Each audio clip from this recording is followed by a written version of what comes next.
waiting till 7, Jonathan. So Jonathan's live, you can go. Okay, good evening and welcome to the June 14th, 2022 meeting of the Stow Selectboard. In person with me is Ingeborg Hegeman, Courtney Fresha, I'm Megan Birch-McMichael, Chair, and Ellen Sturgis is remote this evening. Just a reminder that this meeting is being recorded. And another thing we're going to start doing is using the raised hand feature. So I can unmute you per the open meeting law if you are recognized by myself. And with that, I will open it up to public input. Just a quick reminder, public input is only for things that will be not discussed on the agenda. And one other thing I'm gonna ask for a future agenda for the board is putting together a policy on public comment. I think other select boards have just sort of a set policy on how many people can speak, whatever, and I just think any kind of ground rules that we can have to follow would be helpful for everyone. And with that, do we have anyone for public input? All right, seeing none, I will move on to any board members' comments. Do any board members have any comments? Ellen? Hi. I think you can hear me. Yeah. I just wanted to, one, I'm really sad I missed Springfest, but just huge kudos to that small team that did it in a very short amount of time. I think both Megan and I have been involved in that, and it's impressive, and I got amazing reports and made me even more sad that I missed it. And then also to the people who responded to the O'Connell's fire, I was just shocked. I mean, by the time I saw there was a GoFundMe, it had already closed because people responded so quickly with both funds and clothing and a place for them to live. And it just made me really proud to be in Stowe. So I just want to thank everybody for that. It sounds like the O'Connells are doing as well as they can be, but I think the community support just couldn't have made more of a difference for them. It's just huge. So thank you, everybody. Absolutely. Do you guys have anything? Not a thing. Not a thing? All right. Well, we're going to move on to recognition for another Eagle Scout. This one is for Dylan Gross. Is Dylan on? We don't normally Oh, that's fine. So I'm just going to quick read the Certificate of Achievement presented to Dylan Gross in recognition of your achievement of attaining the rank of Eagle Scout. Congratulations, Dylan, on achieving your goal. We are proud to have you as a member of our community and appreciate the service project you completed on conservation land at Marble Hill in 2020. The project was to construct a 60-foot by 60-foot deer enclosure with 8-foot high fencing, enabling the town to conduct research on forest growth and health in an effort to maintain a healthy population of both deer and vegetation. The community benefits from management of a healthy forest and a well-balanced deer population and ecosystem. We wish you the best of luck in the future from the Stow Selectboard. Madam Chair, I move to recognize Boy Scout Dylan Gross for achieving the rank of Eagle Scout and to sign the letter and proclamation for his recognition ceremony on Sunday, June 26th, 2022. I second. All in favor, we'll do a roll call. Ms. Sturgis? Ms. Hegeman? Aye. Aye. Ms. Fresha? Aye. And chair votes aye, that's unanimous. All right, and with that, I'm gonna move it over to the town administrator. Yes, thank you. You're welcome. This week, our COVID cases are down to 32. Last week, we were at 51. The week before that, we were at 42. So we're down to 32 cases, or 7.78%. The folks that seem to be getting it now are just experiencing cold-like symptoms. It's gone in a couple of days, and then they seem to be on the mend. So, but just keep in mind, it is still going around. Still take any necessary precautions. I would like to congratulate Sergeant Cassandra Scott, who was selected as the 2022 recipient of the Courage Award winner by the Massachusetts Association of Women in Law Enforcement. So congratulations to Cassie. I would like to echo what Ellen stated. I would like to acknowledge all of the employees in our fire department, police department, building department, and highway department for the work on the 2 fires that we had in town. The first on Thursday, May 26th on Wheeler Road, and the second one on Saturday, May 28th off Athens Lane. It was truly amazing that there were no injuries at either fire, and all departments worked together effortlessly, which was remarkable. I would also like to thank all of the communities around us who responded for mutual aid. We had dozens of responding communities, so it's just fantastic that they're all available when we need them to be. Also echoing Ellen, I would like to thank the ladies of the Springfest Committee, Maura Highland, Sherry Jusame, Carol Ann Bayer, and Jackie Spataro for all their hard work pulling off Springfest in only a few months.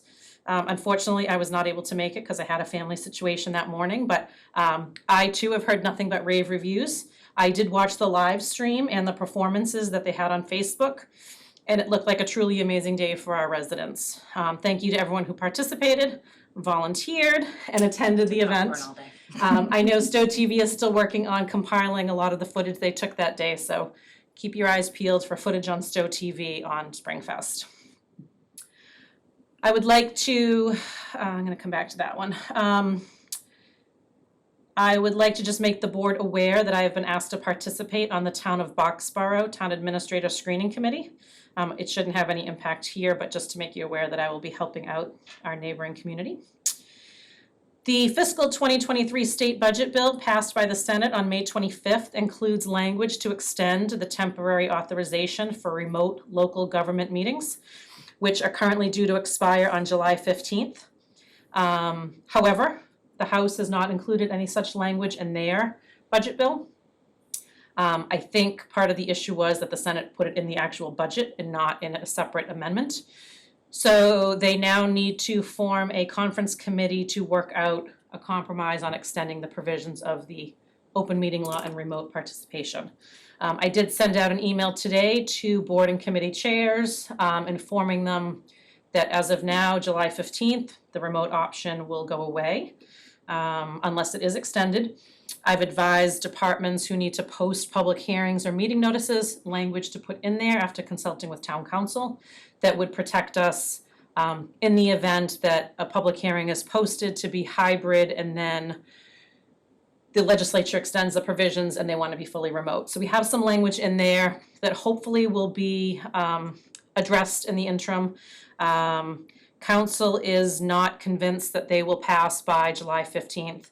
Apparently there's a lot going on the state level, and the fact that the Senate wants to extend it to December 15th, 2023 is longer than the House had anticipated, and the fact that they put it in the budget, they would have to pass the budget by July 15th in order to have the amendments through. So they are still working that out. We do have a plan in place if need be. The nice thing is, if you'll recall probably last July or maybe last June when the last provisions were due to expire, the board put in place a remote participation policy for boards and committees. So in the interim, if they did not extend the remote participation in its entirety, a quorum of the board would have to be in person, but the rest of the board could be remote. You would have to make arrangements to allow the public back into the meeting rooms, but you could continue to offer Zoom and encourage folks to participate remotely. So a couple of the things we're doing in anticipation of the July 15th deadline. Would you like me to pause to answer? Yes, please, Ellen? Ellen. Yep, absolutely. Yeah, I was just wondering, I mean, could you maybe on our behalf write a letter to Kit Hogan asking her to, given that she's Speaker Pro Tem, that she might have some influence in moving that along? When I talked to Senator Eldridge last week, he was so confident, but he did mention that the House hadn't done equally, so. Yes, I certainly can do that. I have talked to her over the last several months, and it is their expectation to do something. Like I said, I think the fact that it's in the budget and another year and a half away is more than what they were expecting at this point. There is also some question on whether or not the new extension, if one is put in place, would allow a board to meet in person and require the public to be remote. They don't believe that will continue at all. If the board is meeting in person, they would have to allow public back in the meeting room. But all those things are still being worked out. Okay. I will certainly touch base with her and get her thoughts on timeline, and when we might expect something. Thank you. I think my last thing this evening is I want to comment on the rainbow flags that we have posted on the public buildings. At no time has a private organization asked us to hang the rainbow flags on our buildings. No private organization provided flags for us to hang on our buildings. As I've been talking about over the last several months, I formed an internal DEI group made up of strictly employees. We have been discussing how to address different months as we approach them. We decided as a committee that we wanted to purchase, it's actually bunting if it's put up the right way, but some flag bunting, and put that around. I left it strictly at the department head's decision if they wanted it on their buildings. Council on Aging and Recreation, absolutely, the library, absolutely, and I wanted it here. I did receive a letter today claiming that under the Shirtlift for City of Boston case at the SJC, we are now required to put a flag up for anybody under the sun who wants it. That is not accurate. Again, we have not approved a private organization to hang anything on town property. This is an employee group showing that it's actually more protected under the government speech umbrella because it is a town committee representing the town departments to the town. So I just wanted to clarify that it is not an outside request. We will not be fielding requests from other groups to hang things on buildings. Again, unless the internal DEI committee feels that we want to do something to recognize an event or a month or a cause. So just wanted to note on that. Later in the month, speaking of our DEI group, I think next Thursday, we are planning, in collaboration with the library, an educational forum that will take place at the community center. We hope to have more information on that at the end of this week, but it's in response to Pride Month and education, and it's actually a great story of a former resident. So we're hoping to have them in and talk about their experience in town and what it's been like discovering themselves, I'll say. So be on the lookout for that. And those are all of my items for you this evening. Before we move on, I wanted to, so Ingeborg, you had reached out about a joint boards meeting, talking about the status of that. And joint boards meeting about the town hall. We'll go back to what I'm talking about. My feeling with that is I would like to wait to have the joint boards meeting until we have a full complement of the board, because I feel like having 5 members makes the most sense to, because right now I feel like, we could have a 2-2 split and then we don't end up moving anywhere forward. So I want to wait till we have 5. But in the meantime, on a future agenda, I wanted to bring up to the board, I'd like to discuss forming a town hall usage committee, and what that would look like, who we would want on that committee, representing people in town in different usages. So I think we can certainly put that on a future agenda for the 4 of us to start talking about, but as far as like the joint boards, I just wanted to push it till we had 5. Yeah, absolutely, yes. It was my understanding Mm-hmm. that this was proposed a while back. Yep. And my involvement in the CPC Mm-hmm. has been that we've been sort of in the center of it. Yep. So I'm not speaking properly. The understanding is not that decisions are to be made, but Mhm. that the groups are to work. So it's not like there'd be a 4-4 vote, that it would actually be a working group of people. Got it. So I don't believe that we're gonna be, definitely not till September, Yeah. making any decisions. Yeah. So I think defer to you, but I think Okay. it's appropriate to at least reach out to the boards and say, I mean, it is July, August, so the boards may not even wanna meet, Right. but I would like to see some initial action moving forward on that. Okay. And with respect to the usage issue, I feel fairly strongly as an individual Yep. that the building has value beyond just what it's going to be used for. It's not just, we heard this so often when I say we, I mean the community preservation, and that was a Mhm. split vote. I'm speaking only for myself at this point. everyone always says, well, what's it going to be used for? Mhm. To me, that's only part of the question. The other part of the question is its heritage and contribution to the town Mhm. and the value it brings to our sense of place in the town. So that's, irrespective of whether dancers are going to use it or, right? Right. So I guess I would just push back a little bit and say, maybe the committee doesn't have to meet until Okay. September. Certainly this board Yep. should not be making any decisions Right. until there's a 5-member board. Okay. But I feel fairly strongly that the process should start. Okay.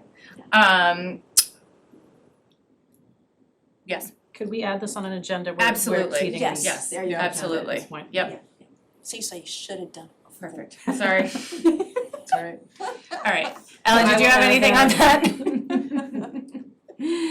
So yes, So all right, once future it's agenda. an agenda item, I will have things to add. Yes, perfect, excellent, okay. All right, so the next item, the next item is going to be, in our packets, we received, from 2 residents, a proclamation for Pride Month. And so I think, Sorry, I just unmuted Hector and Kelly. oh, okay, perfect. So Kelly or Hector, between the two of you, just, can you quickly give an overview of why you submitted this and kind of what you'd like to say to the board before we talk about it? Yes. Thanks so much for having us and for putting us on the agenda. We just want to, send our gratitude to this select board. We appreciate the bunting that you do have out in front of the buildings for Pride Month, and we're both kind of just suggesting that this might be a very good time to actually make a Pride proclamation, which many other towns have done. Our neighboring town in Bolton did that recently in April or May. And so, a year ago, I sent a letter that asking for this board to do a Pride proclamation. So this is something that I have alerted the town to. But we did draw up a very similar proclamation to the one done in Bolton. So would you like me to read that? Not right now, because what we've all seen it in correspondence. I think I just want to have the board kind of weigh on their feelings, and then we're gonna take a vote and then read it at some point. Okay. Okay. Yeah, so, our town, as well as other towns around us, they're growing, and we need to meet the growth with inclusion and equity. So I'm so grateful. I'm a volunteer at the Neshoba Area Social Justice Alliance, and I'm so grateful that our board does have that internal work already getting started. It's work that isn't easy, but it's work that is essential to all of us. As a teacher, I have to do that work, right? It doesn't stop anywhere. It is actually key to local government. It's not separate from it, but deeply a part of that. We have diverse populations, and not only do we want to recognize that diversity, but we also want to accept and value that diversity and what that brings to our community as a whole, since we are such a welcoming community. As you can see, I'm wearing a shirt from the Neshoba Regional High School GSA program that's been run by Mrs. Hara for a good number of years now. And those students also helped us do some interview work with the superintendent. So this is all a part of the work that the Neshoba Area Social Justice Alliance is also doing. And we think that it really adds to the richness in our community. So we really think it's important that you Stow Selectboard makes this Pride proclamation. Again, so grateful for the work in February. You made a proclamation recognizing Black History Month. I was looking back at other minutes about, October, you were talking about breast cancer awareness. We all in this town experience the world differently, and that just needs to be valued. So I'm just gonna end with a quick poem from someone that I didn't learn about in school, but I really wish I did. Polly Murray was a gender non-conforming leader and an activist, and not only did they have to fight against racism in their life, but also sexism. And so these things our towns are not free from experiencing them. And I think that uplifting the words of the community members is the best thing that we can do. So this is a poem from Polly Murray called Words. It's very short. Sorry, this is my English teacher coming out. We are spendthrifts with words, we squander them, toss them like pennies in the air. Arrogant words, angry words, cruel words, comradely words, shy words tiptoeing from mouth to ear, but the slowly wrought words of love and the thunderous words of heartbreak, those we hoard. And so I know that this proclamation is words, but words are what kind of get us to the step one to make space for all of the people in our community. And I just hope that the Stow Selectboard will really consider passing this Pride Proclamation this year for 2022. Thank you. Does anyone on the board have anything to say? I was curious if Hector had anything he wanted to add. Oh, yeah, sure. Hector, do you have anything you want to add?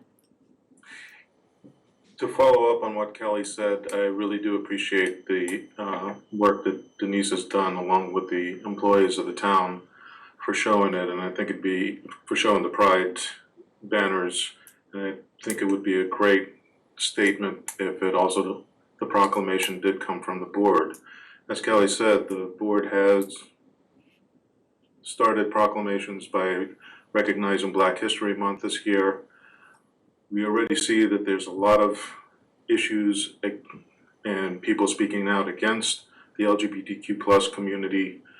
There's stories already going on about children that are being bullied in school, in our own school, in the Neshoba schools, because they aren't quite sure about their gender orientation or sexual orientation. And even though they're exploring it, they're being bullied for being different. Silence is a deadly thing. When we don't speak out, we're supporting people that are speaking against. If we speak out, and if the board speaks out, you're showing support for all the residents in the town of Stowe. And I really hope that you also will pass this proclamation. Thank you, Hector. All right, Ellen. This, so I totally support the idea of the proclamation. When we talked about it last year, we hadn't really come up with a plan. And I think particularly with the employee group that's been working on it, I'd like to add a line, whereas, and I always forget what exactly, Denise, we call that group, but if we could add, whereas we're supporting, or something to the effect of we're town employees who made a conscious decision to do this. I'm not good at wordsmithing on the moment, but something like that. Because I think that's really important that we show particular directed support to that. I mean, I think just to comment generally, on the other proclamations, we've sort of done it in the context of saying it's paper, as Kelly said, it's words, which words are important, but also actions are important. And the other, Black History Month, the library did great programs. Everybody's chipped in on these different programs. So I think that would be great to recognize in this. And thank you to, I think, Kelly, you were part of the organizers of the Bolton Pride. Again, I was away. I can't believe I missed the most active weekend of the year, but it sounded like it was a really excellent day, and second annual was really exciting. So hope we can call it the Stowe Bolton one next year. Ms. Hageman? I am supportive of it, of course, and so yes, I don't have anything to add. I think the comments made are appropriate, and I guess the only question I have is, this is a public hearing about it, right? I mean, we don't need to do anything different. I don't think so. Okay. No, it was on an agenda. It was Right. in a packet. The text was in a packet. Right. Okay. So yeah. No, I think it's totally appropriate to support a kinder community, so. Absolutely. Ms. Fisher? And I as well feel that it's appropriate to support both the proclamation and the sentiments that it expresses. I want to say one thing, which is that I think it's important that we recognize that this is a conversation that is that there are different points of view on. Part of the reason that we're expressing this by making this proclamation is because there are people that don't feel this way. There are, not everybody can embrace the new behaviors around gender non-specificity, around not being binary. And that freedom of speech, those beliefs are just as valid as the ones that we've just heard expressed. So by making this proclamation, I think it's important that we recognize that we're not invalidating in some way somebody else's beliefs. Okay. Because I believe that that's part of the diversity of all of us in this country, in this town, in this world. So I just wanted to recognize people that may have spoken against any of this. Thank you. I think, That's my oh, it hands up. isn't? Hang on one second, guys. That's not what she was saying? No, she wanted to make mention of the employee DEI group that we formed. Oh, okay. I believe Sorry, so. Is that correct, Ellen? I was scratching notes to the change. So you want a whole whereas for the DEI group?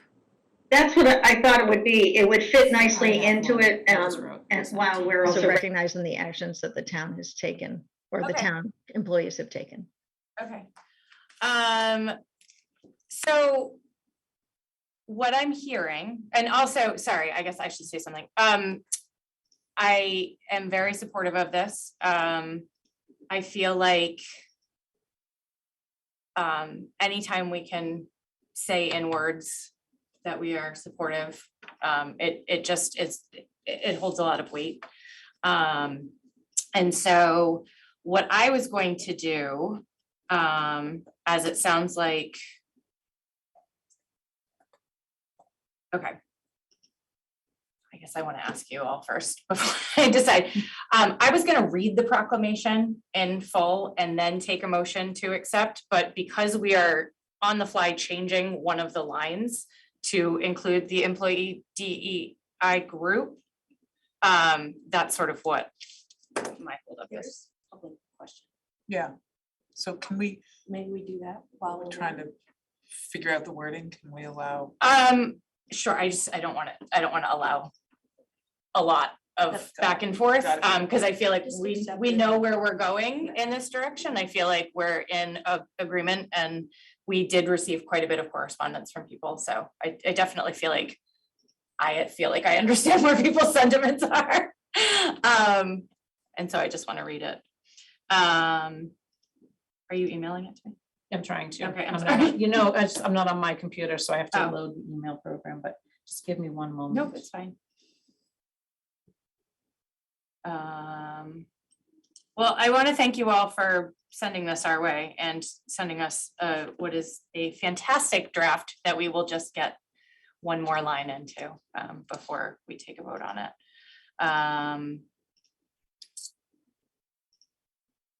It's coming, it's I coming. know. Okay, just kidding. That's not fair. Sorry, guys. You wanna just double check and see that he doesn't have. like, Sure. Comment I on mean, our adding. Did you have a comment that we I have didn't? to unmute Oh, her. you, sorry. It was only a clarification thing, but I can pass Okay. in the interest of time. Excellent. Okay, so I'm going to read the Pride Month proclamation. Proclamation for Pride Month, June 2022. Whereas the town of Stowe strives to be a welcoming community and a good place to live, And whereas Stowe recognizes and values diversity of its residents and people everywhere. And whereas Stowe recognizes and values the contribution that each and every resident makes to work, improve recreation and civic life in our town. And whereas LGBTQIA+ members of our town are full and participating members of our community. And whereas we all appreciate the rich tapestry of ethnic, cultural, racial, sex, and gender identities of the residents of our town. Whereas LGBTQIA+ youth are at especially high risk of experiencing discrimination, mistreatment, and even violence, and have increased suicide rates. And the town is committed to ensure that they are safe, valued, and supported. Whereas the Select Board also recognizes and acknowledges the work of the Employee Diversity, Equity, and Inclusion Group to advance diversity among town departments and throughout the town. Now therefore, may it be resolved that June 2022 be declared Pride Month in the town of Stowe, and that all residents be encouraged to recognize and acknowledge the contributions of the LGBTQIA+ members of our community as we continue to advance the principles of liberty, equity, and inclusivity for all. Can I have a motion, please? I move that the board sign the proclamation for Pride Month as presented at this meeting, as amended at this meeting by Kelly Lawlor and Hector Constantzos. I'll second. Excellent. Roll call vote, Ms. Sturgis, Aye. Ms. Hageman. Aye. Ms. Fresha. Aye. Chair votes aye. That is unanimous.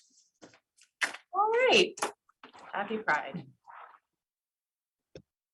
All right, so, sorry, I closed my thing.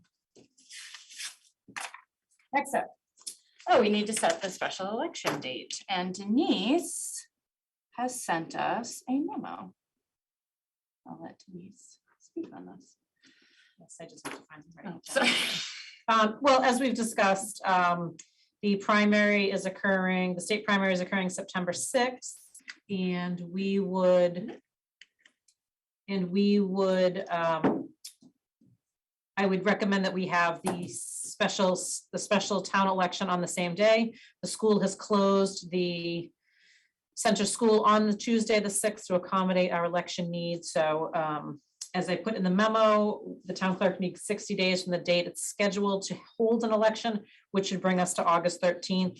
It quite frankly doesn't make sense to hold a special election on the 13th when the state primary is 2 weeks later. So I would recommend the most sensible and fiscally responsible thing to do is to vote for September 6th as the state special municipal election. May I have a motion? I move to set Tuesday, September 6th, 2022 as the date for the special election to be held at Center School. Second. And roll call, Ms. Sturgis? Oh, any discussion among the board? I'm in favor. Sorry. You'll get it eventually. No discussion from me, and I say aye. Excellent. Ms. Hageman? Aye. Ms. Fresha? Aye. And Chair votes aye. Excellent. All right. Next up is, are you Anthony? Excellent. Good evening. So backing up from August 10th, 2021, the three of us will remember that we received a modification to an agreement for the Wildlife Woods Homeowners Association. We had voted to, or we had talked about tabling it until we figured out how to send it back to the HOA. We had some things that we wanted to see from planning and conservation. And now I believe that Mr. is it Parrinello? Is here in the room with us to request this modification. Can you state your name and address for the record and then give us a quick overview of what you're asking for the board? Anthony Parrinello, Mhm. 52 Spring Way. I'm a trustee at the Wildlife Woods HOA Trust. Okay. So I also want to give a shout out to Evan Dylan rather Gross as a fellow Eagle Scout. Just want to congratulate him on that great accomplishment. And more people, it's a good thing to do. So congratulations to him. So I'm sorry, we see a summary. The documents are all there. Yep, What, beyond that, I mean, what do I want to say? basically what you're asking for from. So simply just we had, so the short of it is. Yes. The trust has responsibilities as part of the trust documents, if you will. Okay. And,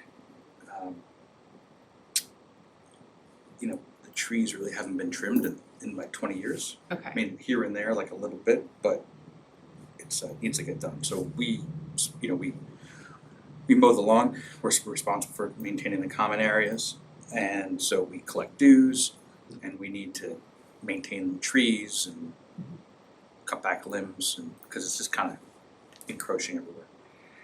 So simply put, on page, the proposed revision, that the red line version is the language that we're seeking to have some modifications so that we can kind of, take care and fulfill our responsibilities to maintaining the common land.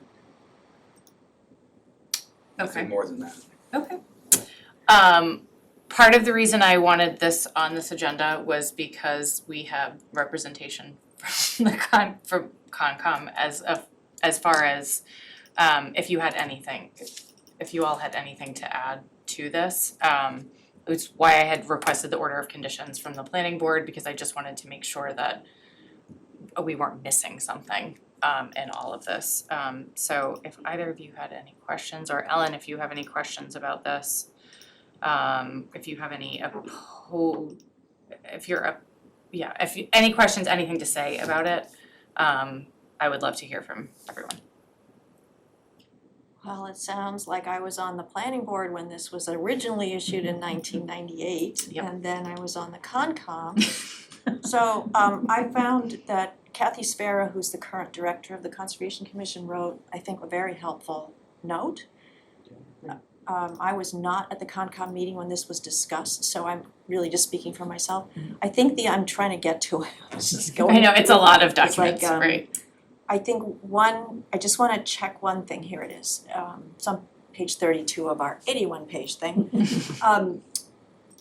Let's see, I think the only comment that I just wanted to get clarification on is the clearing of trees should be done in a, let's see, where does she say that? Forestry standards, right? With forestry standards. Exactly, yep, and I think I had written something like that. I mean, Bruce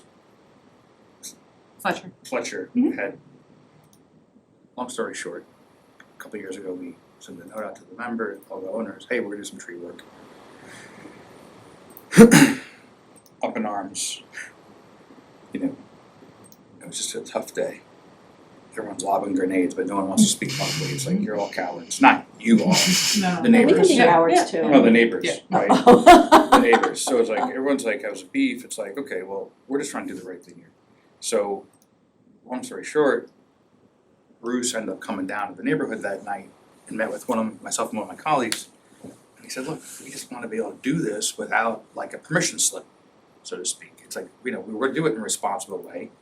And we'd walked a couple of the streets and we're like, we would have done this to this tree and that to that tree. It's like, yeah, whatever reasonable forestry standard, whatever the language is, I don't really care what it is, just tell the arborist, that we would hire, do this, because some of these trees look healthy, Mhm.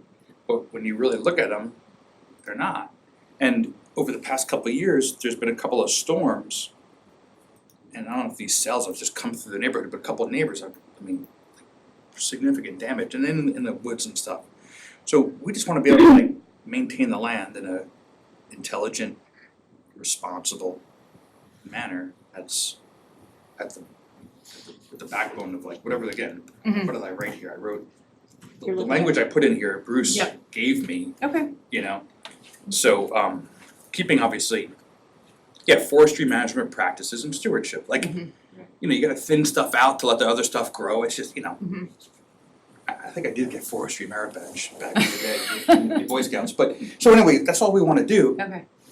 and we just wanna be able to do it And if a neighbor has a problem, it's like, look, we have the right to do this, it's our responsibility, we're gonna do it Got it. with like, with sound mind and guidance, like, let us do it. Okay. So that's all we're looking to. I have just one additional Yeah, thing. no, absolutely. Is that maybe we should say tree pruning and removal shall be permitted as long as it is performed with sound forestry management practices, this is what you wrote, Yeah. and stewardship, so as to keep the general character of the neighborhood, which is a typo there. That tree pruning and removal should also be done in accordance with the Wetlands Protection Act, so that if you're in the buffer zone to a vernal pool or the lake or something, there's not much wetland out there. Yeah, if there are, maybe Bruce could walk the land, I don't think, like, the area that we, the best of my knowledge, maybe there's like on the corner There's of one area Woodland and That has- Sudbury, I think. Yeah. But anyway, what happens is, I'm talking about cutting down dead trees, thinning out areas that are overgrown, areas that are going over the sidewalks, and then in the wintertime, like the snow doesn't melt and then it just causes problems, that's, I'm just again, yeah. suggesting that because it is state law. 100%, Yeah. that's fine. Yeah. So it doesn't, it's just, Did you hear we ask homeowners to be responsible. Yeah. Okay. Because we have to retype it anyways. Okay. Okay. And then Courtney, you had, Well, I agree with Ingeborg, I mean, I think the conservation director's letter was very useful. I did take a forestry class, and I won't get into the weeds there, but I think there are forestry standards, so it's not a vague term. Exactly. I mean, I don't know whether all arborists are asked to, I don't know if it's part of their training. I would say to you that it would be a small additional cost, you might consider having a forester, they're kinda interesting people, come out and walk, Yeah. they might, so. Because in some ways, like, it's easier, because if a neighbor complains, it's like, look, Bob Jones said this is what we do, we're listening to Bob Jones, That's we'll talk to Bob. Mhm. We're, because it got so ugly, and I was like frustrated, I went to Jim's house that night, he's like, Anthony, I haven't seen you in years, I'm like, yeah, I'm taking grenades all day, Jim, I'm like, I just need some cover here and some help. All we're trying to do is the right thing. So you might be able to, you might consider something like Yeah. a forest management plan, Yeah, which doesn't have to be super expensive, but you basically say to the forester what your goals are. Yeah. Like you might say, we want to enhance wildlife habitat. Or, just maintain the health of the forest, so some of it's like, just like, in some of these areas, like, I don't know if you know, there's like some parts of the neighborhood where, let's say there's a street, a curb, and then there's like 7 or 8, 10 feet to like where the trees are, right? But the trees are well overhanging, no grass grows, and it's unsightly, it's not what we're looking for. That goes against, in my view, the the character of the neighborhood. So those like limbs just need to get pruned back. Yep. And that's all, like, that's it. So just basic maintenance and, preservation. So, I don't know, nope, Yeah. that's great. Does anyone have anything else they wanna add? Nope, Are we so okay you- with this you- amendment? You'll You'll roll those. get the changes. amendment? Yeah, I'll get Okay. it from, because I have to update the names of the board members anyways. They're meeting next Tuesday as well, so I can have it signed for you then and have it available on Wednesday, which board members, I'm sorry? these board members. Oh, Oh, it's, yeah. the Oh, yeah, board, yeah, 'cause the you don't old one sign is tonight, not of course. us, yeah, Yeah, we yeah, need to sign it. Yeah. Okay, I will take, yes, I will take a motion,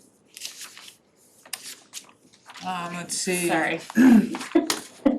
No, I'm just looking at the motion, it says, I move to modify the wildlife woods open space agreement with the town of Stowe as follows.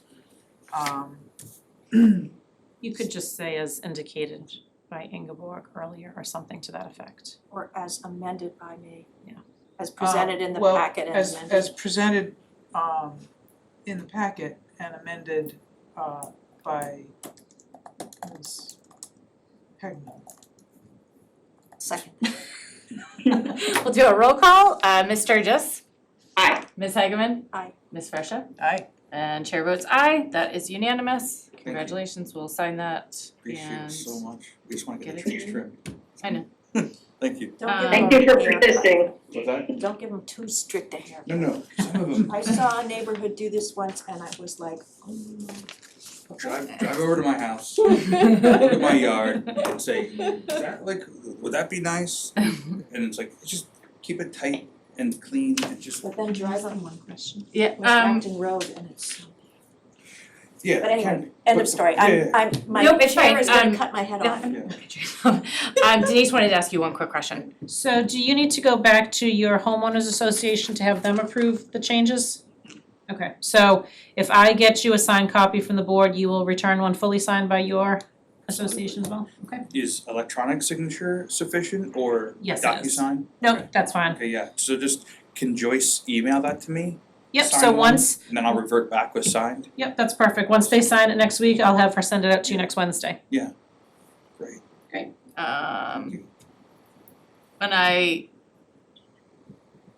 One thing I would also like to put on a future agenda is, I wanna talk about the future of that land that is in our select board purview and why it Which needs to be in the, Oh, you mean well, theirs? this piece, like, I think a further discussion about that particular piece of land and, is warranted for Parcels, I that, think it's like multiple. Yeah, multiple parcels. right, I mean, I don't Yeah. know what happened Yeah. at the town, we didn't, I don't know, All the but we history's can right talk, here. yeah, we can talk No, about we- it. oh, is that right in the Wanted- packet? Alright, so we Thank will, thank you very much, have a good Thank you very much. evening. Thank you, Alright, so next Good luck. is. thank you very much, have a great night. Thank you. Thanks for coming. Take care, thank you. Signing the annual warrant and intermunicipal agreement for animal control services. Getting through all of these documents. I can start while you're scrolling Yeah, if you'd you like. can. So this is an annual agreement that we have with the town of Boxborough. We share animal control services with Boxborough and Ayer. Littleton. And every year Boxborough revises the agreement and sends it out to us. It is a fairly standard, there are minimal changes from last year, however, quite candidly, I'm not happy with the agreement. But because I just got the information I needed for this board last week, I told them that I would support it for one more year, but I would like to have a discussion. If you actually read the agreement, it says that we should be meeting the town administrators annually to discuss this. It hasn't happened, at least since I've been here. And when I asked for a breakdown of the costs on page 2, the cost they provided, for instance, vehicle purchase, maintenance, and insurance. She's driving probably a 15-year-old vehicle that they've spent $300 on over the last 5 years. So I want to look at the cost that they're charging us and make sure that we are being charged equitably for the services that we are getting. Okay. So I would encourage you to support it this year with the understanding that I will be working on this over the next year with Boxborough and the Board of Health and our police departments to make sure that we are getting the proper coverage for the proper amount. In addition to that, the first document is the annual dog warrant for the animal control to perform her duties. So it's just a formality under Mass General Law that again is done on an annual basis. Excellent. Can I just say a couple of words for Ingeborg's benefit? I think the agreement is basically, is it in order to have the animal control officer employed by one town and then her duties are shared by others, just to simplify, thank you. I'm trying to help you. God. Just to simplify. Yeah, Yeah. Inter-Municipal, yes. I do have one question, that the indemnification language is pretty harsh, that you have to defend. And the language currently reads, will defend, that the towns will defend, indemnify, and hold each other harmless from and against and blah, blah, blah. So I don't know if that's standard language, but that basically means you have to pay for their lawyer. So I don't know if that could be part of any revisions that you make in this agreement. So I certainly will look into that. I believe though for this, it's to hold that we will not go after the other community if there's an issue. That we're holding Boxborough harmless in our ACO services and vice versa. Absolutely, but just, and if that's what it is, fine, but whenever you see that Right. defend language, it's like, oh, yeah, okay, sure. I'll defend you. Yes, we actually, I'm actually contemplating, and I haven't brought this up, and I know our chief is on the meeting. Part of me wants to take over this from Boxborough because the billing is incorrect. The Board of Health is constantly arguing with them over the invoices and the services. We've been going back and forth on the times that she's being called and what we're being charged for. As I mentioned earlier, I'm on their screening committee because they need some help over there. Perhaps they'd be delighted if you offered to Well, take it on for, maybe there could be a way that you could, the way we reorganize committees and boards periodically, there could be a clause that allows for reorganization of who gets the responsibility for a while. I think so. There could Well, be a vote. I mean, the difficulty to that is she is an employee of Boxborough, which means she would have to then become an employee of Stowe and then become an employee of Littleton. But to me, I feel like every 3 years we should have her moving around because, there's an administrative cost. Well, like I said, nothing has been correct, at least since I've been here, so. Love to I pay wanna, that one. I wanna work on this whole agreement over the next year with them. So I will certainly look into section 19 as well. But we don't have any concerns with her performance, it's just about the contract, right? Correct, no, she is Absolutely fantastic. not. It's about the, That's my impression, but just want to separate those two things. Yes. Excellent. Any Okay. more discussion? I will take a motion. Right, so I'm gonna read the animal control warrant and inter-municipal animal control agreement. In accordance with chapter 140, section 151A of the Massachusetts General Laws, I move to approve the animal control warrant. I guess I'm not gonna read the warrant. I move to approve the annual animal control warrant dated June 14th, 2022, and effective for 1 year from July 1st, 2022 through June 30th, 2023, and to authorize the chair to sign it on behalf of the board. I move that the select board approve and that the select board and town administrator sign the intermunicipal agreement with the town of Boxborough for animal control services for the period from July 1st, 2022 through June 30th, 2023, as presented. Second. Roll call. Ms. Sturgis?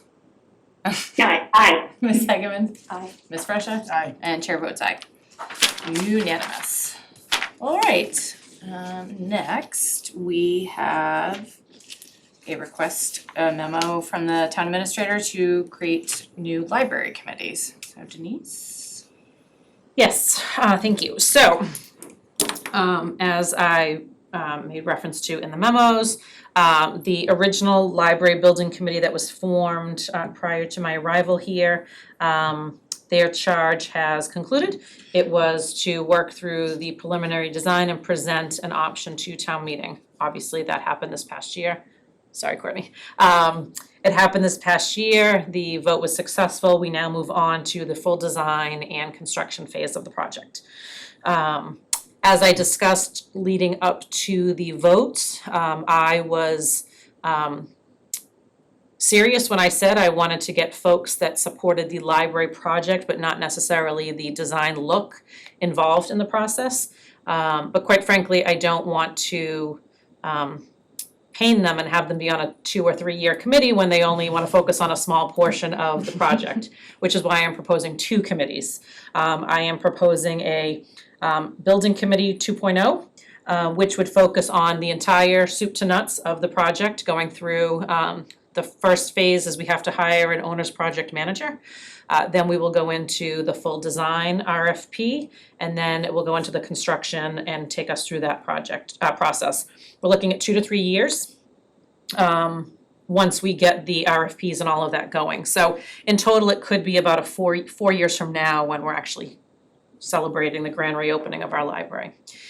So for that, I would like to see a 9-member committee put together.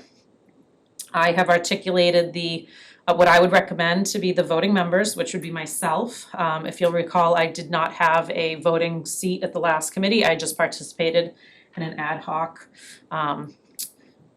version. So I'd like to see myself, the library director, the building commissioner, 2 members of the library trustees, and 4 residents at large to oversee, as I mentioned, sort of the whole project.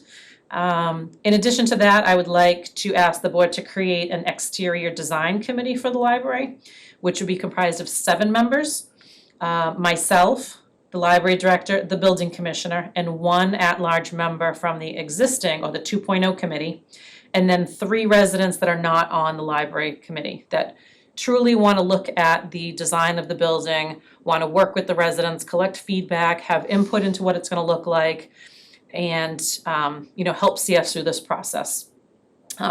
That committee, I would say, their term, or they would serve until the exterior of the building design has been approved by the full building committee, and that's what we will go with. So that could be a year, could be 6 months, however long that process takes. But then their charge would be done, and it would just fall back to the full building committee for the remainder of the 3 or 4 years. I think this way we have lots of input. As I mentioned, leading up to town meeting and at town meeting, there will be plenty of opportunities for public input with public meetings, but this actually puts, in essence, 12 people, 9 from one committee, 3 on another committee, really in the driver's seat of making decisions to help this project cross the finish line. So I will take questions or comments if any of you have them.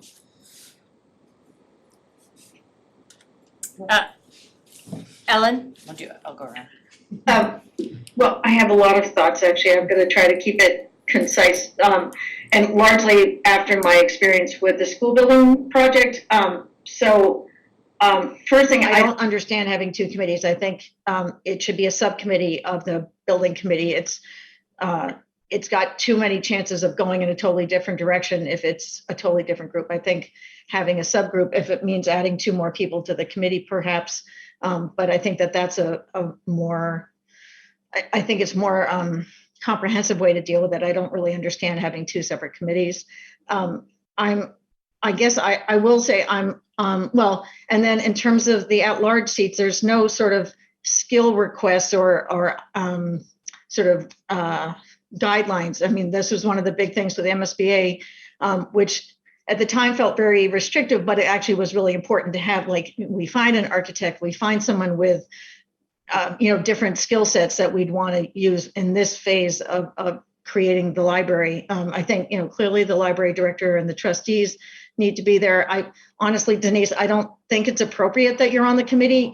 You're always going to have an impact on it, and you've got a large job anyway. And I think that the building committee will always be reporting to you, and Denise, Tina reports to you. So it seems like we should keep that separate. But I'm most concerned about the 2 committees and about the lack of specificity around who we're looking for the residents at large. Ingeborg? I also have the comment about bills, but my other comment was, I'm okay with having 2 committees. I think the second committee, though, the Building Exterior Design Committee, I'm concerned about the purpose as to choosing the style. I think when a committee chooses it, I think there should be guide and oversee those kinds of things as opposed to choosing. And then, because the upper committee, the building committee, the purpose is to oversee the full design and construction and to guide the renovation. And decisions shall be brought to the committee for review, approval, and formal submittal. So this one, the second one, the Building Exterior Design Committee, the committee's charge is to guide and approve. And I guess I'm just a little concerned about that strong mandate of choosing and approving as opposed to guiding, overseeing, providing input. So that's my only comment there, plus the skill set. And the skill set, how do you define a skill set? It could be, there's sort of a landscape architecture component that you've raised. There's there could be architectural history, there could be historical, there could be just architectural standards. So there's a lot of things that you could say that candidates that should identify their skills in the areas of architecture, historic structures, and landscape architecture or something like that. And maybe use, those may be given preference, something. Oh, absolutely. Yeah. Yes, I agree with that. Mhm. Yeah, and I would say that's a better General list as opposed to specific. I mean, the MSBA had very specific seats it wanted on the school building. I think having what Ingeborg just said in terms of, we're looking particularly for people with skills in these areas. I think that would be enough, but I think we should state it at least so that when we're choosing from whoever, volunteers, that we have some way to evaluate and justify our choices. Denise?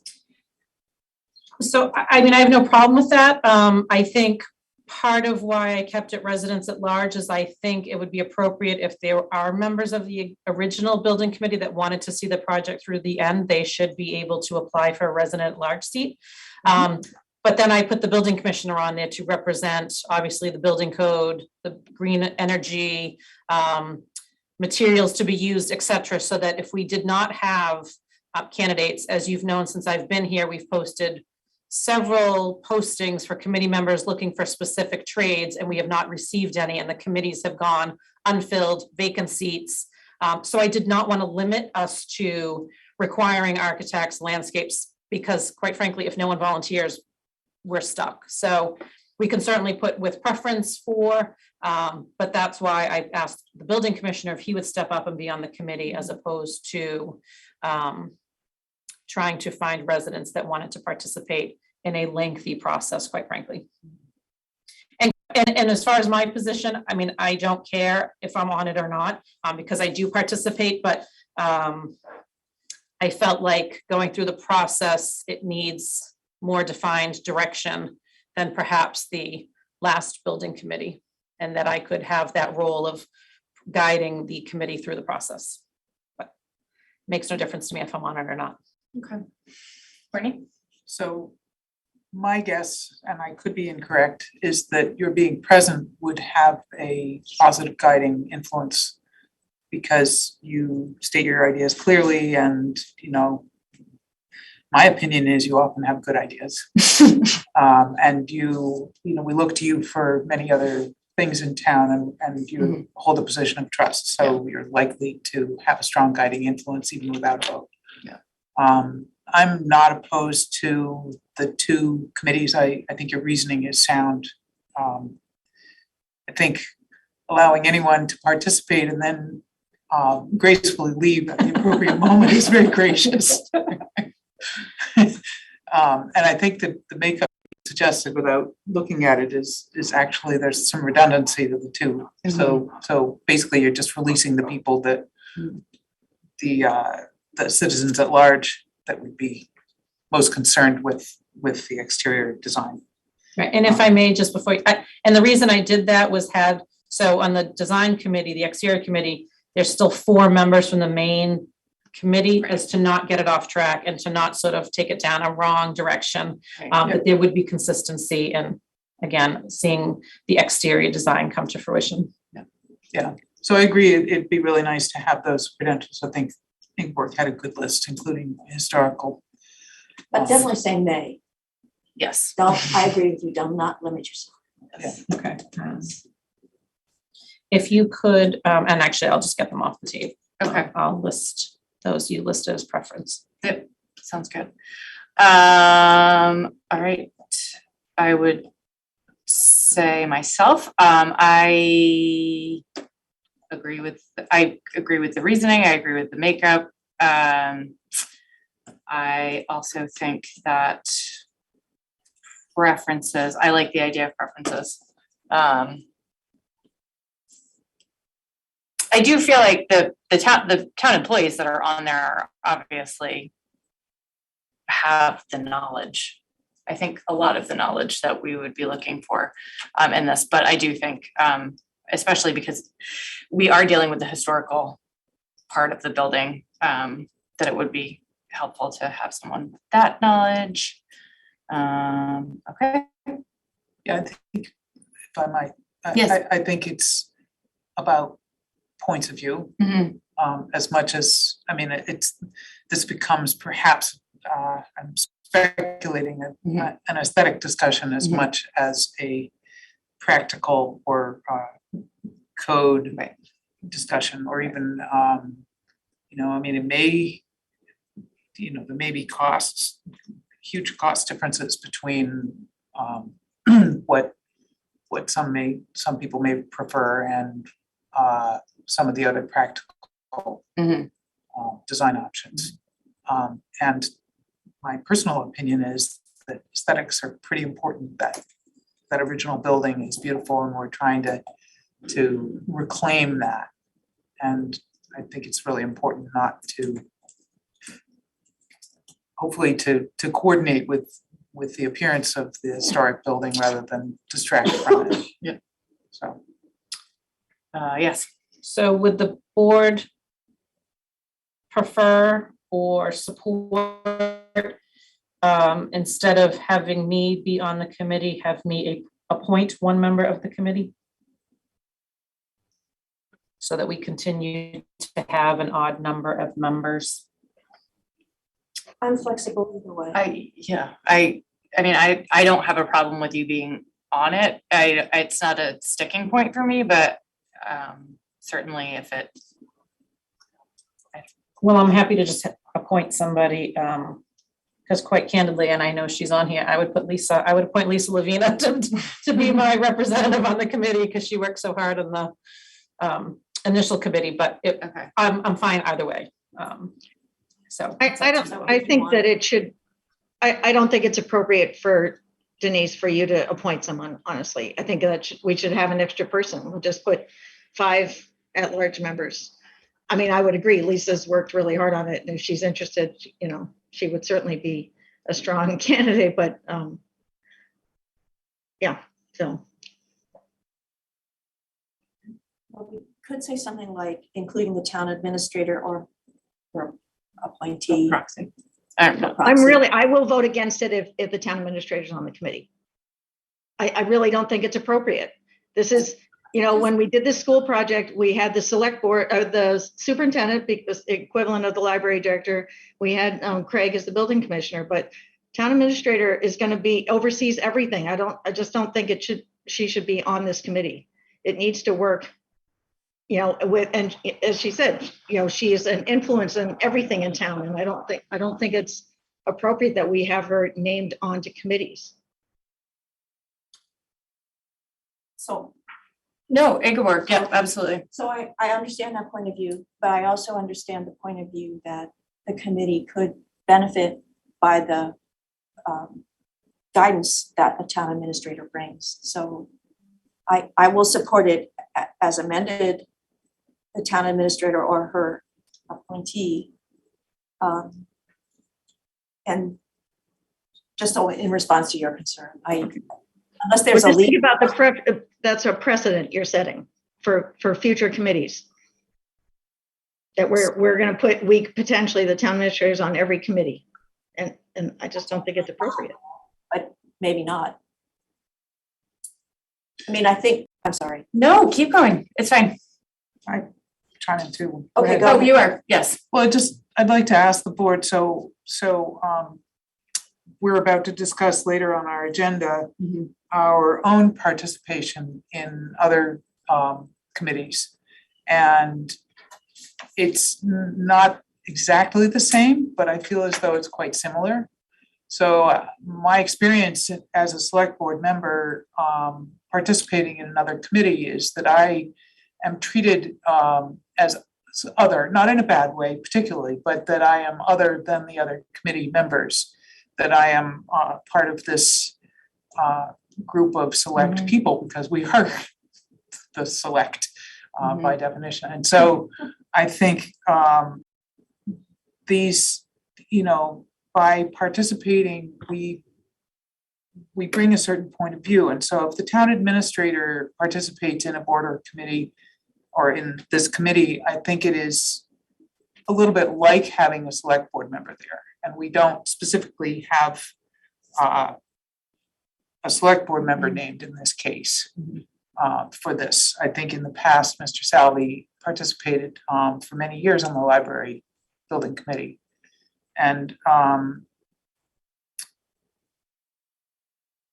I understand your reluctance, Ellen, in one way, because I think that it may seem like we are meddling or able to influence, but it's only one voice in the room.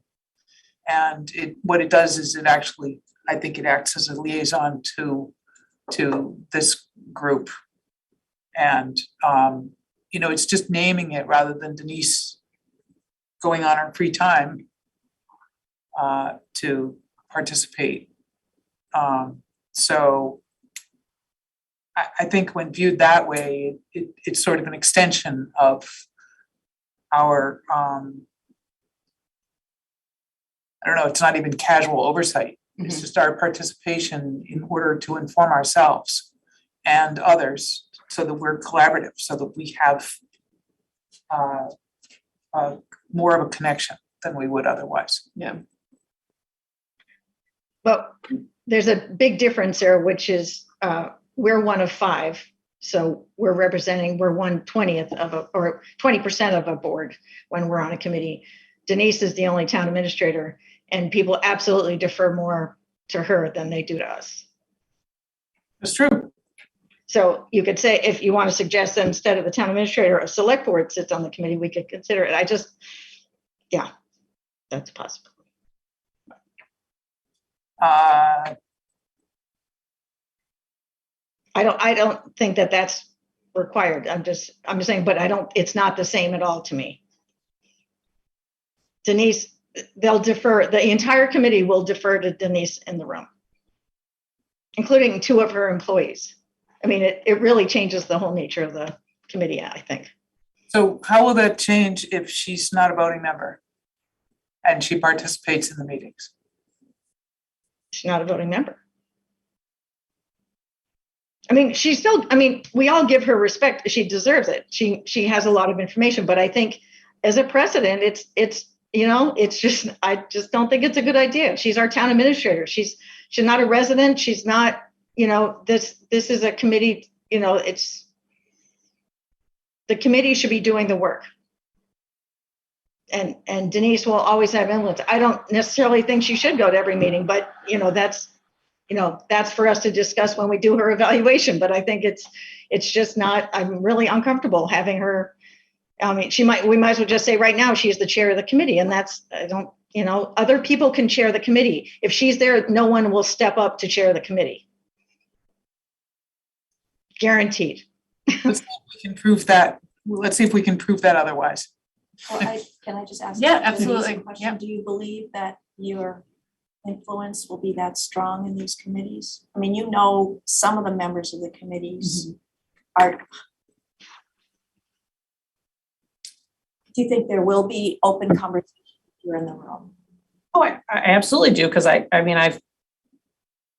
attended almost all of the preliminary design building committee meetings, and there was active communication.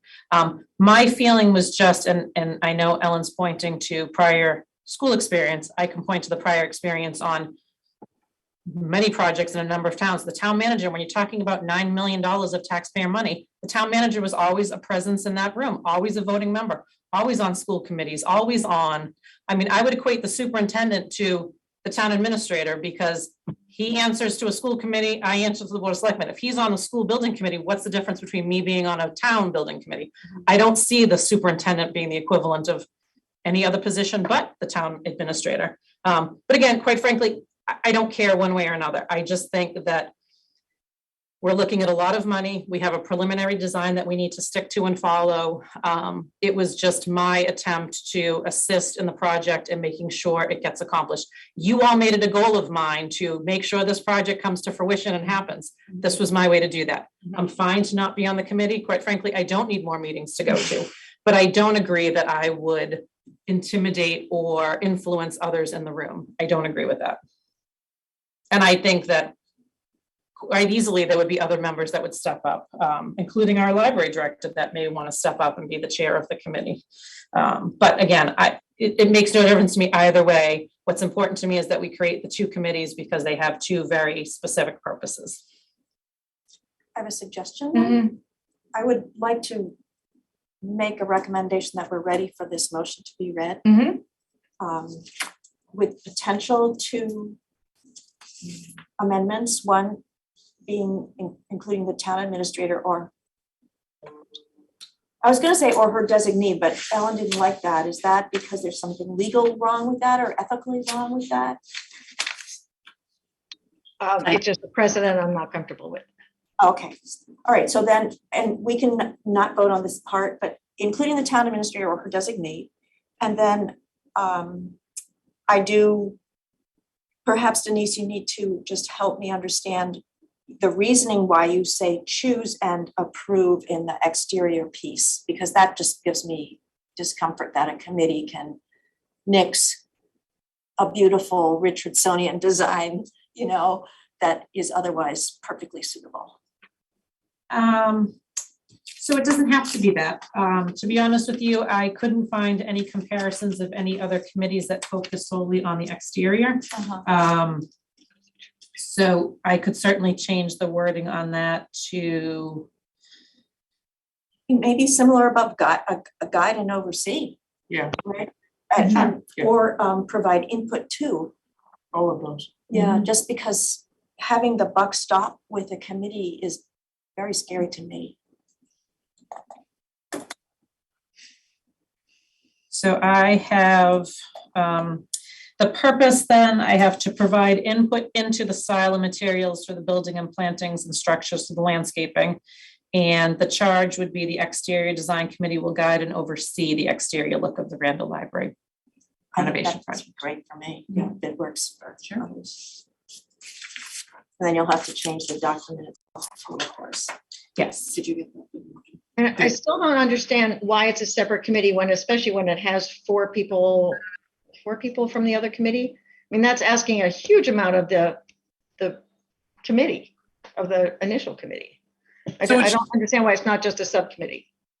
So my take is, Ellen, that she is adding, so, I mean, if there were 12 people on the full committee, it would be pretty unwieldy. 9's already a lot, in my experience. No, it's just 3 more people as a subcommittee of the primary committee.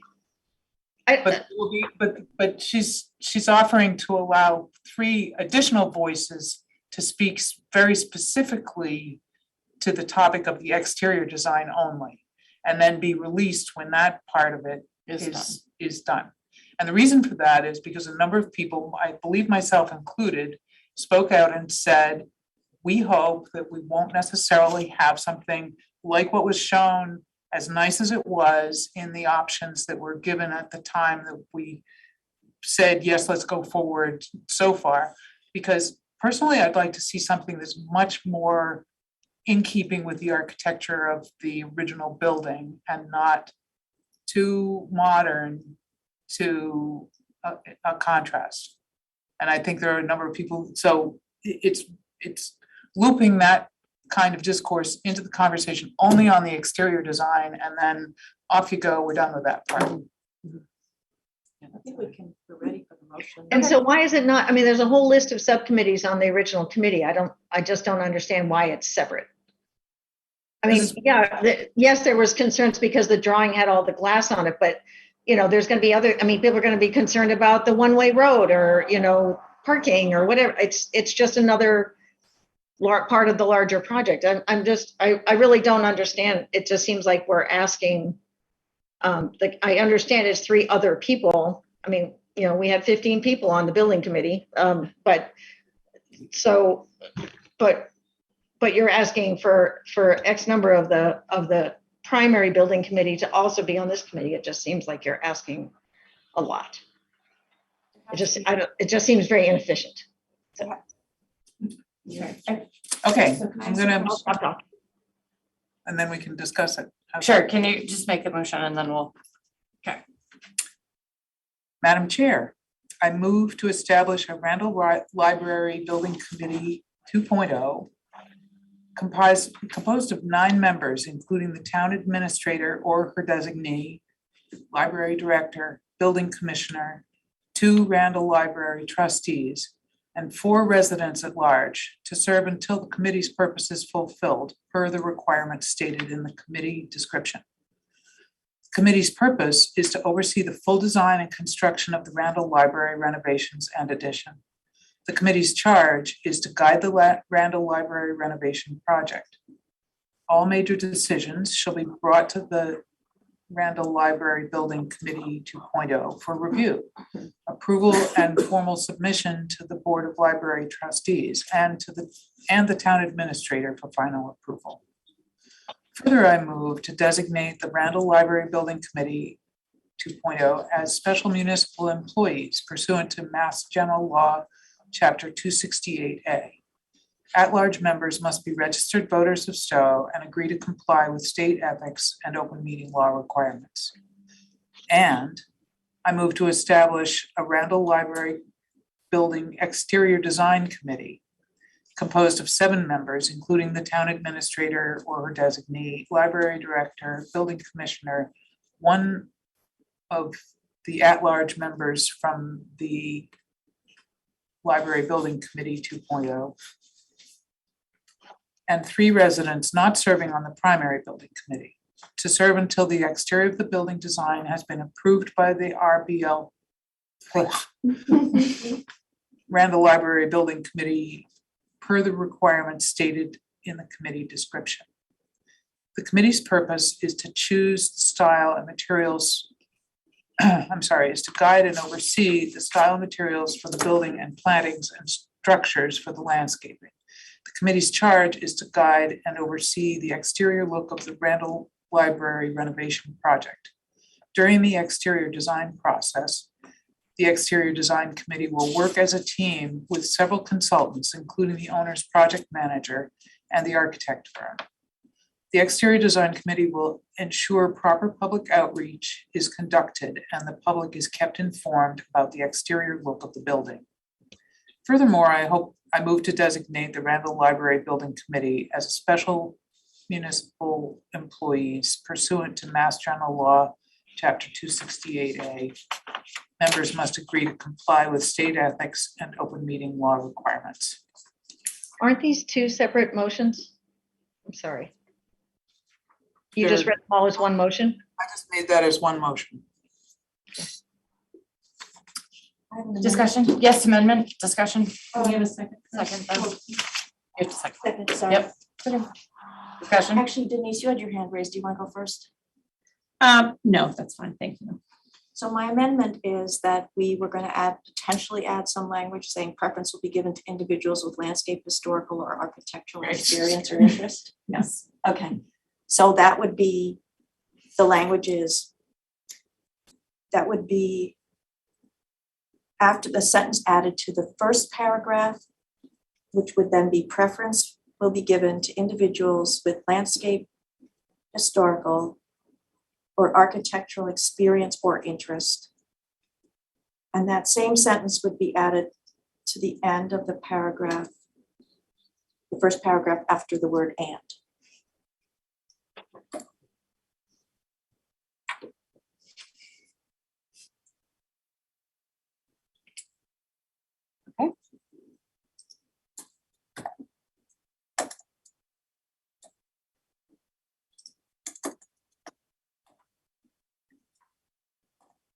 Did you have something?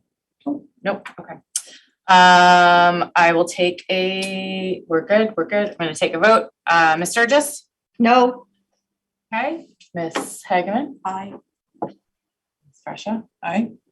Chair votes aye, so that is 1 nay, no from Ms. Sturgis, and 3 ayes from Ms. Hageman, Ms. Fresha, and Ms. Bertram Michael. And I'd just like to register, I'm really disappointed that we took those together. That was written as 2 separate motions, so, or at least as far as the packet was concerned, so, but it's all right.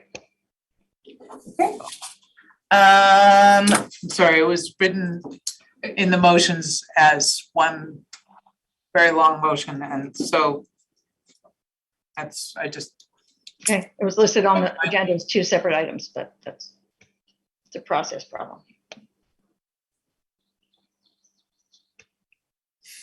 Okay, next, we're gonna move to reviewing and approving the 1-day liquor license application. Denise has a memo in here for us. Yeah, I think it's self-explanatory. I attached the existing 1-day liquor license which you can see barely gets any information. The instructions for it is a paragraph copy and pasted out of a state website, as compared to what we have drafted up to be a formal one-day liquor license application and guidelines. Fantastic. It's just another one of the policies at our next meeting, which is included as correspondence for you this week is the full event, special event permit and regulations, which we've been working on for quite some time now. So you will see that and to actually discuss and vote on next week. But this is just the one piece for the one-day liquor license. We don't have many requests, but we do know that one is coming for the fall. So we thought it would be good to get this going now. That's great. Does anyone have any comments, questions?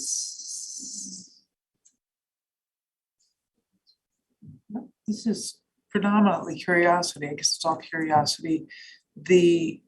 All liquor license, two curiosity questions, is only allowed for nonprofits. Is that a discretionary, or That is a state requirement. it's a state requirement?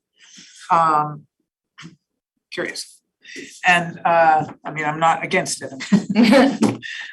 And the other, must perhaps also be a state requirement, which is that, these people, when they get a permit, cannot buy from a regular liquor store. That is correct. That's also state requirement.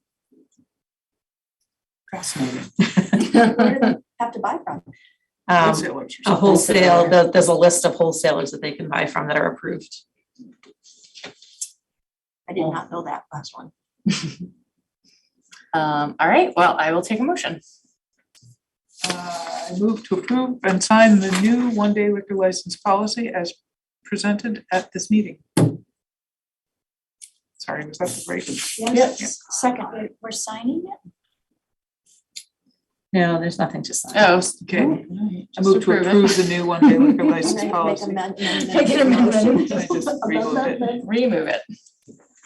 Seconded, so yeah. All right, Ms. Sturgis. Aye. Ms. Hageman. Aye. Ms. Fresha. Aye. And chair votes aye, so that is unanimous. All right, next. Town administrator has another memo about ARPA funding. Again, I think my memo is fairly self-explanatory. The first one, the ARPA funds for procurement grants administrator, we talked about during budget season, that I do believe that's one of the only positions that we still need to fill here. Currently, department heads do the majority of the work on RFPs, but there is work that we are quite frankly not doing when it comes to regular bidding, putting out annual procurements on certain services that we use regularly. And in addition, as I articulated with Jesse Stedman leaving us, he does all of the procurement for any traffic safety improvements, the planning projects, the grants that fall under planning. And I don't know that we would be able to hire someone with quite the breadth of experience in that aspect that he is handling. And I don't want to frankly wait to find out, because if we hire somebody new, we have all these projects in the pipeline that between ARPA funding and state grants that we've received, I don't want things to come to a screeching halt. And frankly, I don't have the capacity to just handle this. I'm working almost exclusively on the library RFPs, and I'm just not getting other things done because they do take up quite a bit of time. So I'd like to ask for up to $65,000 for a part-time procurement grants administrator that will be able to assist departments. I'm proposing it sort of as a trial, that we would have someone in place for the fiscal year. And if the position is valuable, if we see that we actually need somebody here for that amount of time, if they're able to assist with grants and bringing in additional revenue, then I will look to include that as a permanent position within the general fund budget going forward. But I think right now, given what's happening with some staff, I just want to be sure we have something in place for his departure, which is August 1st. Yeah. And the second one, if I may, the second one, as I mentioned in the Memo, we had a injury in the fire station. A member of the fire department slipped on the floor and hurt their knee.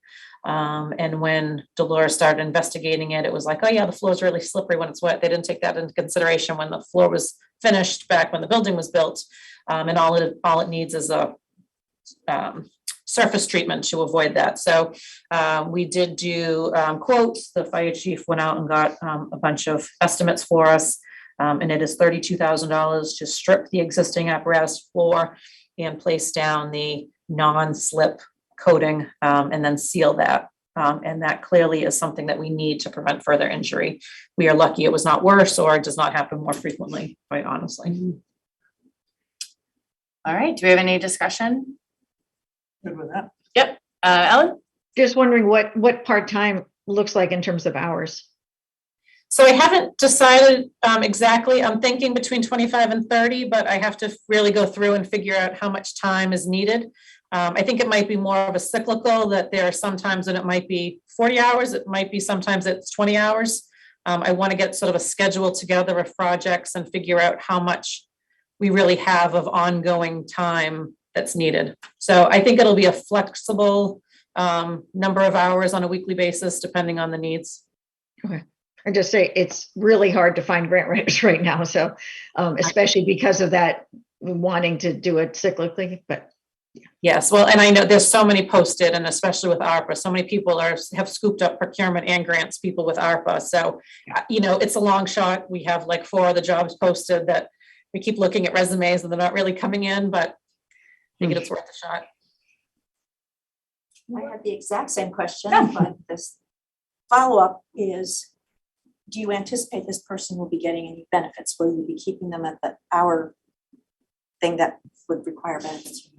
So I was going to make the position benefit eligible included in that threshold, because I think that might be the make it or break it, that if we can offer somebody benefits, we can entice them a little bit easier to come here.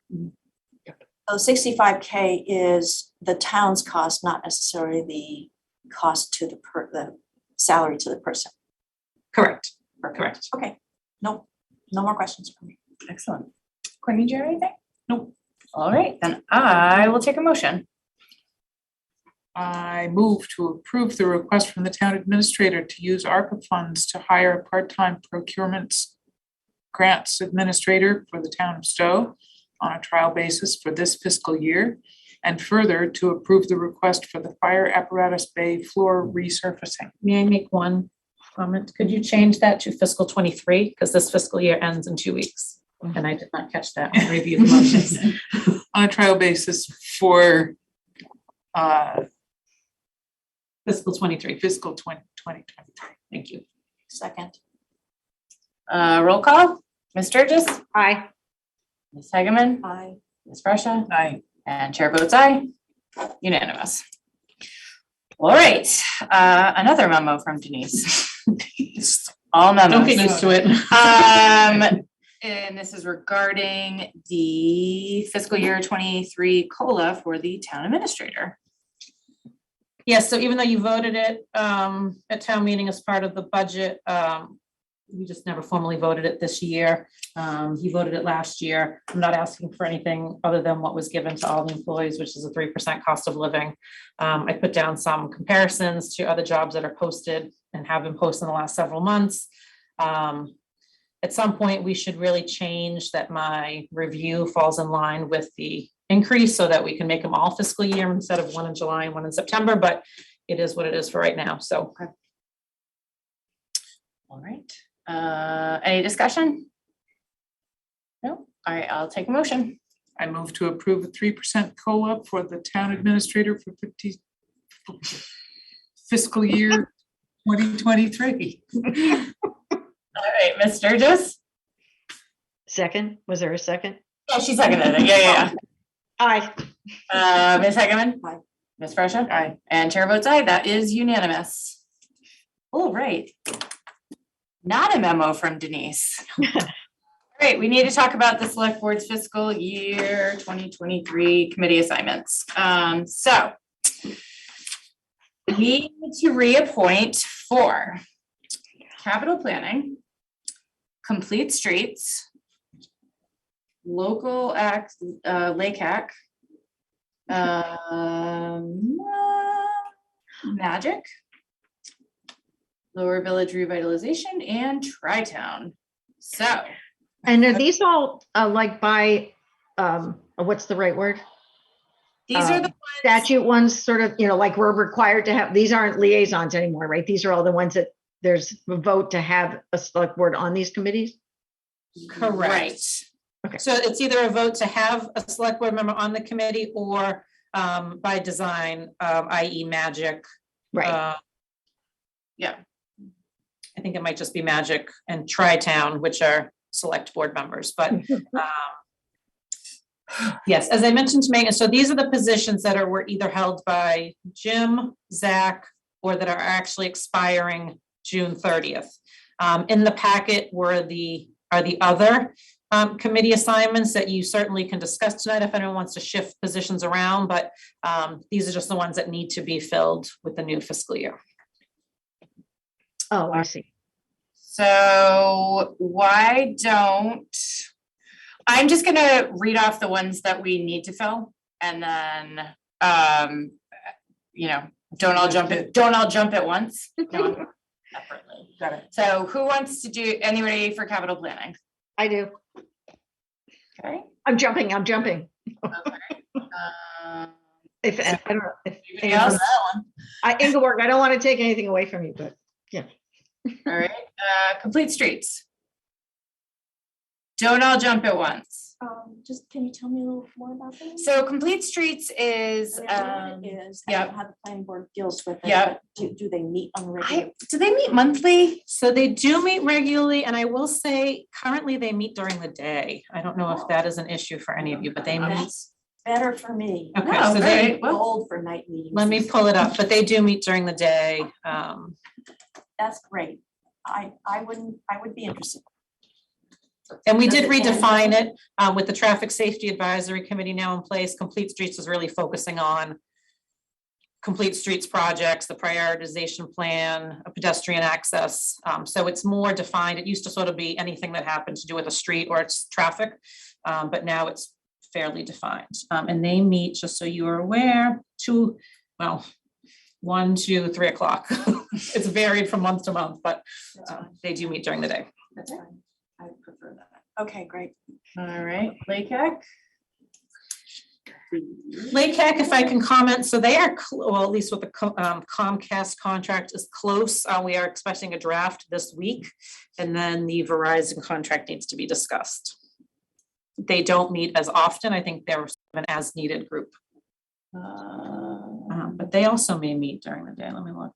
Oh, no, they meet, 6. They're a little all over the place, but So basically just looking at the contract. allow me to read it. Develop operating procedures and guidelines to operate Stowe TV Channel 9. Construct the facilities to operate the Stowe TV channel. Evaluate and procure equipment required to operate and broadcast a town bulletin board. Evaluate and procure equipment required to record and televise meetings. Evaluate and hire staff to oversee the channel operations. That's not accurate. Operate Stowe TV. It's not accurate either.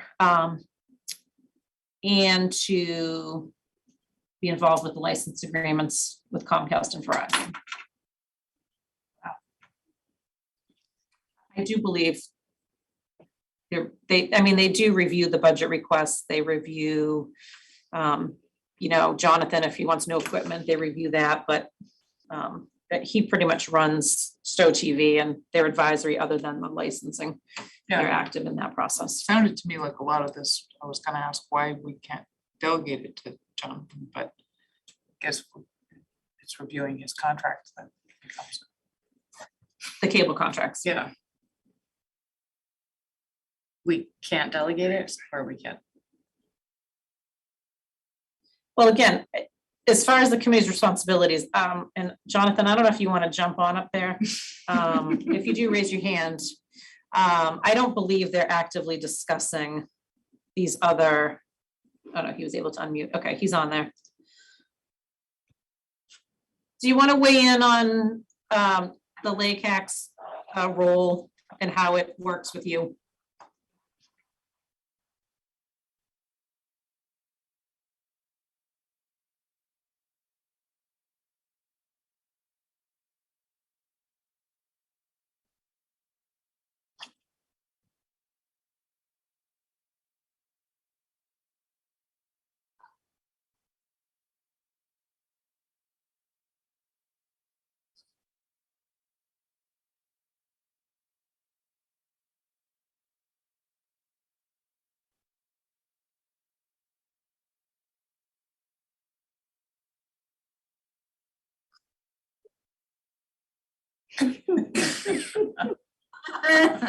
That takes a lot.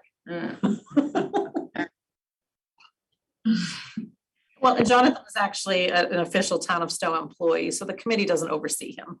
He falls under the hierarchy, so we made that change last year. He's no longer a contracted employee, Fantastic. a contractor, I should say. Anyone?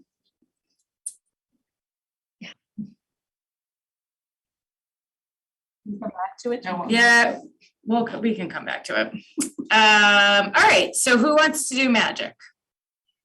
Anyone? That one hasn't expired, has it? No, Oh, I think. The magic was Zach, and oh, Zach, that's why. they are daytime meetings. I actually found magic way more interesting than MAPC, but because it's really relevant to our region, but I can't do daytime meetings anymore. I can't do meetings, period, actually, but so. That one we could give to Denise. Can you be the rep? If Or you do want me you want to, us it's the to? representative, if you want me to.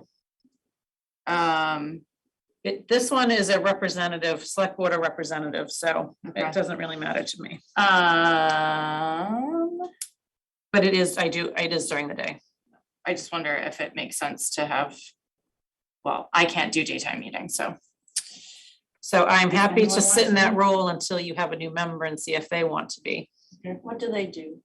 I mean, I know what magic is, so do they just talk about magic traffic, magic? I don't know. Oh, sorry. It includes planning board people, but also any economic development, affordable housing, regional planning. The select boards, most towns are sending a select board member. I don't remember seeing that many town administrators at that one, but I could be wrong. It's been a little while. But it's really, I mean, what I find interesting, because it's towns that actually we have more in common with than MAPC. You know, when you hear like Acton is doing something, it's like, oh, that's interesting. I wonder if we can get in on that or things like that. So I've just found it, you know, the times I've gone, and also, of course, with Zoom, it was so much easier to get to them because you didn't have to drive anywhere. I don't know what their plans are for ongoing, but it just felt like we would hear even about bike paths and, you know, the sort of different kinds of things going on in the area, you know, economic development wise. It was really, I just find it really interesting. All right, I'll sign up for it. Oh, you wanna do it? I'll do Thank it. you. Unless you want to do it. It sounds really interesting, but I don't think it's good for me to schedule a lot of daytime stuff.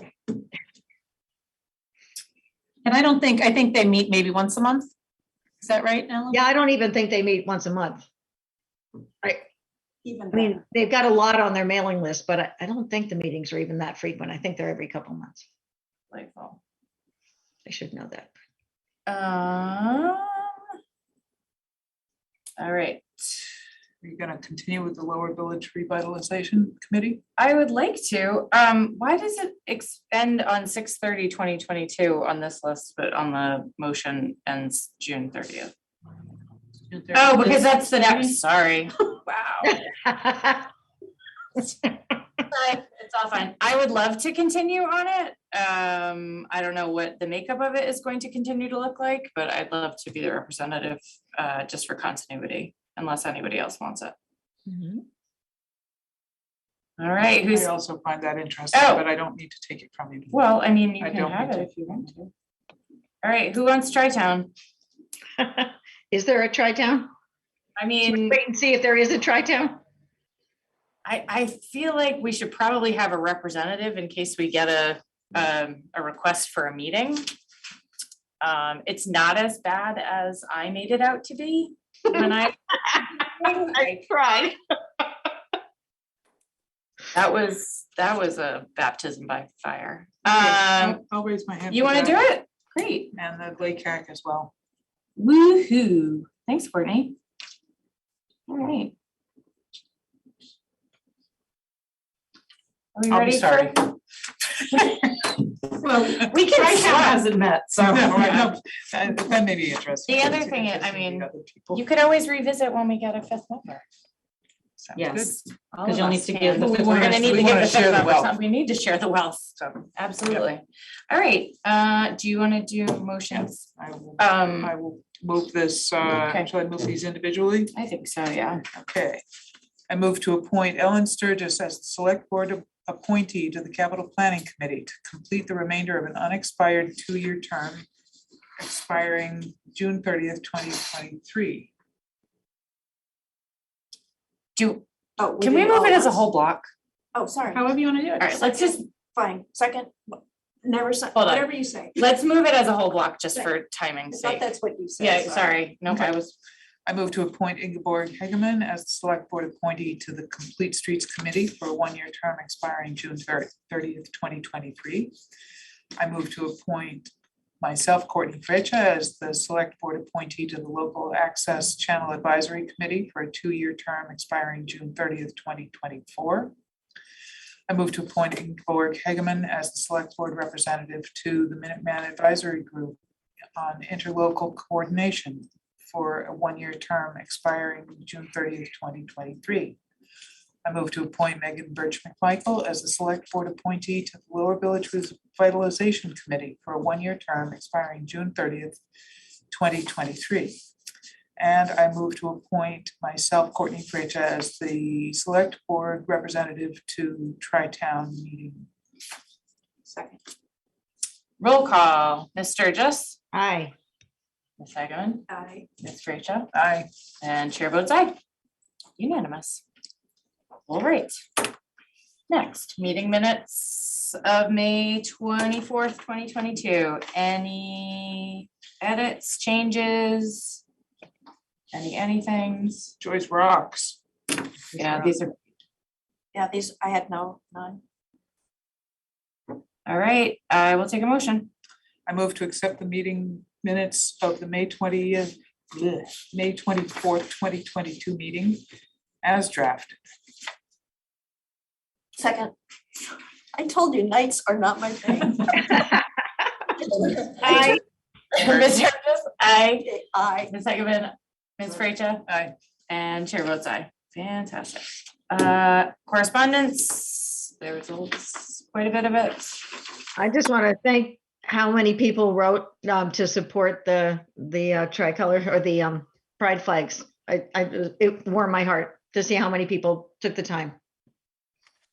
I will second that, and that it felt like it was a broad spectrum of people. It was not just one.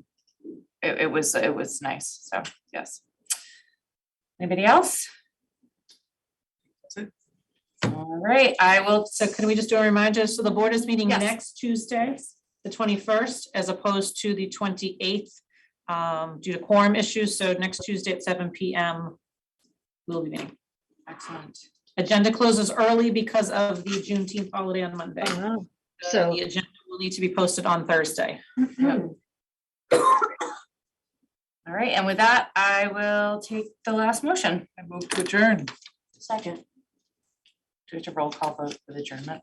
Miss Aye. Miss Hageman, Aye. Miss Freesia, Aye. and chair votes aye. Good night, everyone. night, everybody. Aye.